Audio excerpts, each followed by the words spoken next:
ഈ തദ്ദേശ തിരഞ്ഞെടുപ്പിന് വൻ പ്രാധാന്യമുണ്ട്. കാരണം BJP വലിയൊരു ഇടം നേടിയിരിക്കുന്ന സംസ്ഥാനമാണ്. അതുകൊണ്ട് തിരുവനന്തപുരം കോർപ്പറേഷനും തൃശ്ശൂർ കോർപ്പറേഷനുമാണ് അവർ പ്രധാനമായിട്ടും ഉന്നം വയ്ക്കുന്നത്. നമുക്ക് വരാം. ഇപ്പോൾ പ്രധാന പ്രതിപക്ഷം തന്നെ BJP ആണ്. അതിനെയും കയ്യെത്തുന്ന ദൂരത്തിൽ നിൽക്കുകയാണ്. അതിലേക്ക് കടക്കാൻ കഴിയുമോ? പ്രത്യേകിച്ച് ബീഹാറിലെ കാറ്റ് ഇങ്ങോട്ടേക്ക് കൂടി വീശിയും BJPക്ക് അനുകൂലമായിട്ടുണ്ടാകുമോ? രണ്ട് കാര്യങ്ങൾ. കേരളത്തിലെ മുസ്ലിം ലീഗ് ഒഴിച്ച് എല്ലാ പാർട്ടിയും തളർച്ചയിലാണ്. CPM-നടക്കം കേഡർ കൂടുന്നില്ല. CPI-ലും കേഡർ ലീഗിന് ആ തളർച്ച വരുന്നില്ല. അവരുടെ മെമ്പർഷിപ്പിൽ ആ ഒരു തളർച്ച വരുന്നില്ല. ബാക്കി എല്ലാ പാർട്ടിയും, കേരള കോൺഗ്രസ് ഒക്കെ വളരെ വലിയ പ്രതിസന്ധിയിലാണ്. അതേസമയം വളരുന്ന പാർട്ടി ഏതാണ്? BJP ആണ്. അംഗസംഖ്യ കൊണ്ടും ആൾബലം കൊണ്ടും VVIPs കയറുന്ന കാര്യങ്ങൾ കൊണ്ട് ഒരുപാട് ഇപ്പോൾ ശ്രീലേഖ IPS തൊട്ട് കേരളത്തിലെ ഒരുവിധപ്പെട്ട ജീവിച്ചിരിക്കുന്ന വലിയ വലിയ VVIPs എല്ലാം ഇപ്പോൾ ഏത് കയറിയിട്ടുണ്ട്. DGP-മാരെല്ലാം BJP-യിലാണ്. സർവകലാശാല VC, അങ്ങനെ പ്രധാനപ്പെട്ട ഒരുപാട് ആളുകൾ ഇപ്പോൾ എവിടെ പോവുകയാണ്? BJP ചേരുകയാണ്. അത് മോഡിയോട് ഇഷ്ടമുള്ളതുകൊണ്ടോ ഇവിടെ സ്ഥാനം കിട്ടുമോ അതൊന്നും നമുക്കറിയില്ല. എന്തായാലും BJP ചേരുകയാണ്. അപ്പോൾ BJP ഒരു വളരുന്ന പാർട്ടിയായിട്ട് നിൽക്കുന്നു. നമ്പർ 1. നമ്പർ 2 എന്ന് പറയുന്നത് പഴയതുപോലെ ഒരു മുസ്ലിം വിരുദ്ധത ഇപ്പോൾ അവർ കാണിക്കുന്നില്ല.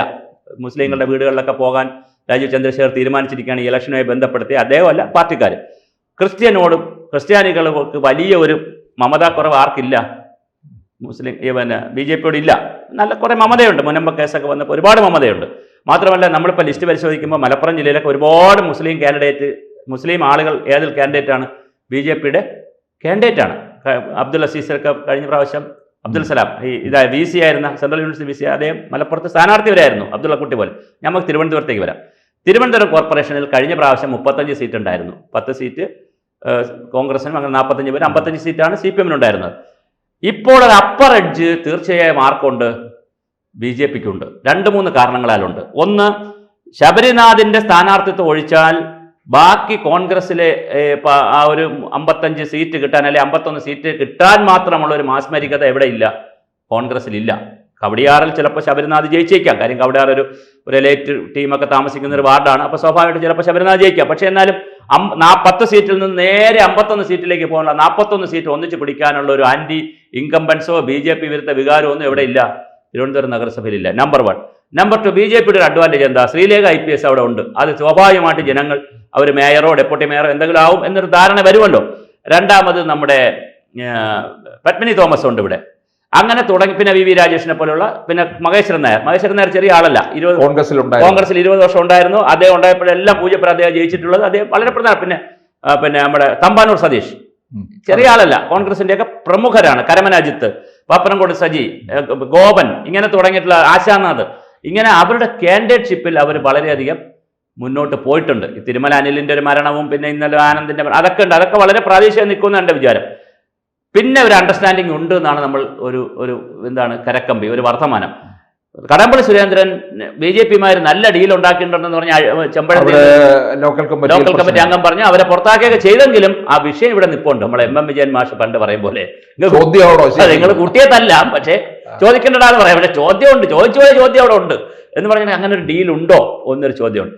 പിന്നെ എന്തുകൊണ്ട് CPM, എനിക്ക് മനസ്സിലാവാത്തൊരു കാര്യം, ഇത്രയും സെലിബ്രിറ്റികളെയും വലിയ വലിയ പ്രമുഖരെയും ഒക്കെ അപ്പുറത്ത് നിർത്തിയപ്പോൾ CPM പക്ക രാഷ്ട്രീയക്കാരാണ് നിർത്തിയിരിക്കുന്നത്. ഒരാളെപ്പോലും അവരെന്ത് ചെയ്തിട്ടില്ല? CPM-ന്റെ മെമ്പർഷിപ്പ് ഇല്ലാത്തതോ പാർട്ടി നേതാക്കളല്ലാത്ത ആരെയും അവർ നിർത്തിയിട്ടില്ല. അപ്പുറത്തെ ശ്രീലേഖ IPS-നെയും ശബരിനാഥിനെയും മേയർ സ്ഥാനാർത്ഥി കാണിക്കും, ഇപ്പുറത്തെ ദീപകിനെയാണ് കാണിക്കുന്നത്, അല്ലെങ്കിൽ വഞ്ചീർ ബാബുവിനെയാണ് കാണിക്കുന്നത്. പക്ഷെ അത് പോരല്ലോ. അല്ലെങ്കിൽ ശ്രീകുമാറിനെയാണ് കാണിക്കുന്നത്, അത് പോരാ. അപ്പോൾ പിന്നെ വേറൊരു വിഷയം എന്ന് പറഞ്ഞാൽ തൃശ്ശൂരും തിരുവനന്തപുരവും BJP എടുക്കും എന്നുള്ളിടത്താണ് കാര്യങ്ങൾ നീങ്ങുന്നത്. എടുത്താൽ വേറൊരു കാര്യം,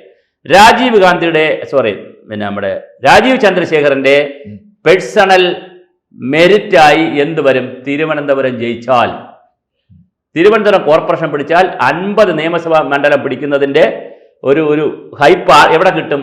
ഡൽഹിയിൽ ആർക്ക് കിട്ടും? ഈ രാജീവ് ചന്ദ്രശേഖരന് കിട്ടും. അത് തലസ്ഥാന നഗരമാണിത്. നമ്മൾ മനസ്സിലാക്കേണ്ട തലസ്ഥാനത്തെ കോർപ്പറേഷനാണ്. കഴിഞ്ഞ 10-50 വർഷമായി CPM ഇങ്ങനെ കണ്ടിന്യൂസ് ഭരിച്ചുകൊണ്ട് വരുന്ന ഒരു സ്ഥലമാണ്. അത് പിടിച്ചാൽ പിന്നെ ശ്രീലേഖ മേയറോ അല്ലെ VV രാജേഷ് മേയറും ശ്രീലേഖ ഡെപ്യൂട്ടി മേയറും ആയാൽ അങ്ങനെ വരാം. അല്ല, ഞാൻ പറഞ്ഞു അങ്ങനെയും വരാം. കാരണം VV രാജേഷ് ഇങ്ങനെ ഇവിടെ പഠിച്ച് നിൽക്കുകയല്ലേ. അപ്പോൾ VV രാജേഷ് മേയറും ഡെപ്യൂട്ടി മേയറായിട്ട് ശ്രീലേഖ IPS അതിനും കാറൊക്കെ ഉണ്ടല്ലോ, എല്ലാ സംവിധാനവും ഉണ്ടല്ലോ. ഇരിക്കുകയും പിന്നെ സ്റ്റാൻഡിംഗ് കമ്മിറ്റി ചെയർമാൻമാരായിട്ട് മഹേശൻ നായരും ഈ ടീമൊക്കെ കൂടെ വന്നാൽ വേറെ വരില്ല നമുക്ക് പറയാൻ പറ്റില്ല. കാരണം തിരുവനന്തപുരത്ത് അങ്ങനെ ഒരു ട്രെൻഡ് ഇല്ല നമുക്ക് പറയാൻ കഴിയില്ല. 35 സീറ്റ് 16 സീറ്റ് കൂടെ പിടിച്ചാൽ 51 പോകാൻ വലിയ പ്രശ്നമില്ല. അതുകൊണ്ട് പിന്നെ വളരെ പ്രസ്റ്റീജ് ഇഷ്യൂമായിട്ടുള്ള പിന്നെ വേറൊരു കാര്യം ഞാൻ കാണുന്നു, RSSും BJPയും തമ്മിൽ കേരളത്തിൽ വലിയ ഇക്വേഷൻ അല്ല. പലപ്പോഴും പല തെരഞ്ഞെടുപ്പിലും ഒരു വലിയ ഇക്വേഷനിലല്ല, പക്ഷെ ഇപ്പോൾ വലിയ ഇക്വേഷനിലേക്ക് അവർ പോയിട്ടുണ്ട്. എങ്ങനെയും BJPയെ കൂടി ജയിപ്പിച്ചെടുക്കണം എന്നുള്ള ഒരു പ്രസ്റ്റീജ് ഇഷ്യൂയിലേക്ക് RSS വന്നിട്ടുണ്ട്. അത് കേന്ദ്ര നേതൃത്വത്തിന്റെ 100ാം വാർഷികം ആയതുകൊണ്ട് കേന്ദ്ര നേതൃത്വത്തിന്റെ അല്ല, പിന്നെ തിരുവനന്തപുരവും തൃശ്ശൂരും BJP കേന്ദ്ര നേതൃത്വത്തിന്റെ പ്രത്യേക നിരീക്ഷണവും ഉണ്ട്. അപ്പൊ അതുകൊണ്ട് തൃശ്ശൂർ സുരേഷ് ഗോപിയുടെ ഒരു വലിയ അപ്രഹാരമുണ്ട്. സുരേഷ് ഗോപിക്ക് അവിടുത്തെ മേയർ വരെ തെറ്റിദ്ധരിപ്പിക്കാൻ പറ്റിയല്ലോ, പുള്ളി ഇപ്പം സൈലന്റ് ആയല്ലോ. അപ്പൊ അതുകൊണ്ട് തൃശ്ശൂർ തിരുവനന്തപുരം കോർപ്പറേഷനുകൾ കൃത്യമായി ഫോക്കസ് ചെയ്യുന്നുണ്ട്. അതിൽ തിരുവനന്തപുരം കോർപ്പറേഷൻ എന്ന് പറയുന്നത് BJP കൊണ്ടുപോയാൽ അത്ഭുതപ്പെടാനില്ല. എന്നാൽ CPMനെ നമ്മൾ എഴുതി തള്ളാനും പറ്റില്ല. കാരണം ഇത്രയും വർഷത്തെ സംഘടനാ പാഠവും എല്ലാ വാർഡുകളിലും സംഘടനാ സിസ്റ്റമൊക്കെ ഉള്ള ഒരു പാർട്ടിയാണ്, അത് ചെറിയ പാർട്ടിയല്ല. അതുകൊണ്ട് അവരെ നമുക്ക് എഴുതി തള്ളാൻ പറ്റത്തില്ല. പക്ഷെ കോൺഗ്രസിന് വലിയ ആയുസ് ഉണ്ടെന്ന് എനിക്ക് തോന്നുന്നില്ല. കാരണം 10 സീറ്റിൽ നിന്ന് 51 സീറ്റിലേക്ക് പോകണമെങ്കിൽ 10 നിലനിർത്തണം, 41 പിടിക്കുകയും വേണം. അപ്പോൾ അതൊരു വലിയൊരു ഹിമാലയൻ ടാസ്ക്കാണ് അവരെ സംബന്ധിച്ചിടത്തോളം. പിന്നെ BJPയെ സംബന്ധിച്ചിടത്തോളം ഇപ്പോൾ ഒരു ഗോൾഡൻ ഓപ്പർച്യൂണിറ്റി ആണ്. പണ്ടാരോ പറഞ്ഞതൊക്കെ ഇത് ലാസ്റ്റ് വണ്ടിയാണ്, ഇപ്പോഴില്ലെങ്കിൽ ഇനിയില്ല. അത് BJP മനസ്സിലാക്കിയാൽ തീർച്ചയായിട്ടും. പിന്നെ ഞാൻ കാണുന്ന മറ്റൊരു പരിമിതിയായിട്ട് കാണുന്നത്, ഇതുവരെയും അത് എനിക്കൊന്ന് സ്ഥാനാർത്ഥിത്വം കൊടുക്കാത്തതുകൊണ്ടായിരിക്കും. ഈ നോമിനേഷൻ കൊടുക്കാൻ ഡേറ്റ് ആയില്ലല്ലോ.